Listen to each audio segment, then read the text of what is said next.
as you look towards the second half, you felt that maybe the demand might be as per the GDP, and if indeed GDP picks up in FY24, then 1.2 times or however it is, it turns out, demand could grow as well. What is the biggest risk that you see to this piece? Is it the international coal prices for you because of the fact that the conflict is lasted longer than what people envisaged?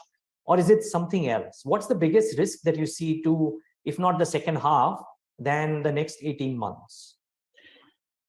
So the biggest challenge which I am seeing is one is the interest rates, which are hardening. So that's one challenge which I am seeing, and along with that, it is becoming more and more difficult to set up the plants very, very efficiently at a low cost, because the commodity prices are also elevated. So this is one challenge: interest rate with the high commodity prices. To execute enough capacity in next 24 months time frame. Second challenge which I am seeing is that the geopolitical tensions, because of which the plan to build enough supply chain in the country or to import it from the outside India, will be again a big challenge in next 24 months time frame. So these are the two challenges which I see, because of which enough capacity may not be rolled out in the country. Of course, in the first half, we have added 8.3 gigawatt of the capacity, which is only the renewable capacity which was added up.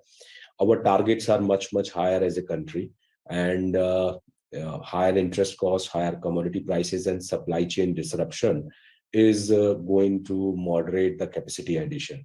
And if enough capacity is not added up, and we are seeing higher power demand, then you will be seeing elevated power prices. So this is one challenge. And in any case, you have already talked about the elevated coal prices, because that is directly related with the gas prices. So what we are seeing, there is a moderation of the gas prices in Europe and the US recently in last 2 weeks time frame, which has also translated lower thermal coal prices.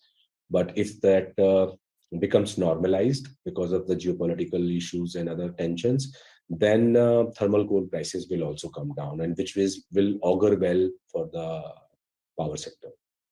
My final question, Prashant, the first half of your answer, there seems to be no way around it, right? Because these seem to be lasting for the near term, if not the medium term, which is both higher interest rates as well as the import issues because of supply chains or availability of materials. Would that therefore translate into, whenever you or any of your large peers entering into a PPA going ahead, happening at a higher price, because your IRRs for the plants that you're setting up are anyways getting elongated, and therefore the returns need to be higher for you to be able to earn that bare minimum on the cost that you're incurring anyways?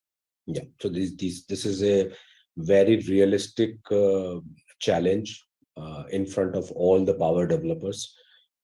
All the people who have made the bids assuming lower interest rates and lower commodity prices and lower equipment prices, which is not the case for last 6-12 months, the IRRs will be subdued. And that's where we have been always advocating that one needs to be very, very cautious when you are participating in the competitive bids, because most of the time we have seen the emotions come at play than the realistic business decision. So that's why this will be a realistic challenge, and that's why I see that the enough capacity will not be rolled out in next 12 to 24 months time frame.